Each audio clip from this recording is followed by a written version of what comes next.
সজনে ডাঁটা দেখলেই আমাদের মনে হয় যে সামনে কোনো অনুষ্ঠান থাকলে বিয়ে বাড়ির মতন করে শুক্তো বানাবো।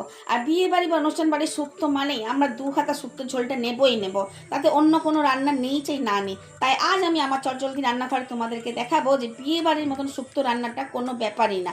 তারপর সারা গ্রীষ্মকাল মাঝে মধ্যে শুক্তো রান্না করে তোমরা খেও। তাই প্রথমে নিয়ে নিয়েছিলাম সজনে ডাঁটা, বেগুন, আলু, উচ্ছে, বড়ি, কাঁচকলা। প্রথমেই বিয়ে বাড়ির মতন করে শুক্তো স্বাদ আনার জন্য শুকনো কড়াই মৌরি পোস্ত ভেজে গুঁড়ো করে নিয়েছিলাম। 5-6টি বড়ি কম আঁচে ভেজে নিয়েছিলাম। সরু সরু করে কাটা উচ্ছে ভালো করে মুচমুচে ভেজে নিয়েছিলাম। বেগুন ভেজে তুলে নিয়েছিলাম। এবার আলু, কাঁচকলা, সজনে ডাঁটা ভেজে নিলাম। ভাজা হয়ে গেলে জল ঢেলে সেদ্ধ হতে দিলাম। নুন, চিনি পরিমাণ মতন দিয়ে দিলাম, আর দিলাম শুধুমাত্র পোস্ত বাটা। তবে শুক্তো রান্নায় একটু মিষ্টি ভাবটা বেশি থাকলে ভালো হয়। সবজি সেদ্ধ হয়ে এলে উচ্ছে, বেগুন, বড়ি ভাজা দিয়ে আরও 10 মিনিট ফোটালাম, যাতে উচ্ছেও মুচমুচে থাকে, বড়িও যেন মুচমুচে থাকে, আর বেগুনও যাতে বেশি সেদ্ধ না হয়।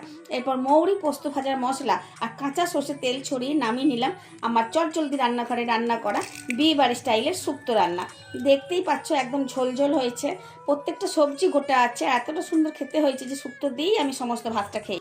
শুক্তোর রং দেখে তোমরা আন্দাজ করতে পারছো যে রান্নাটা কতটা সুন্দর হয়েছে আর কতটা দুর্দান্ত স্বাদের হয়েছে। বিশ্বাস না হলে এরকম করে রেঁধে দেখো, দারুণ খেতে লাগবে। ভালো লাগলে সাবস্ক্রাইব করবে। ধন্যবাদ।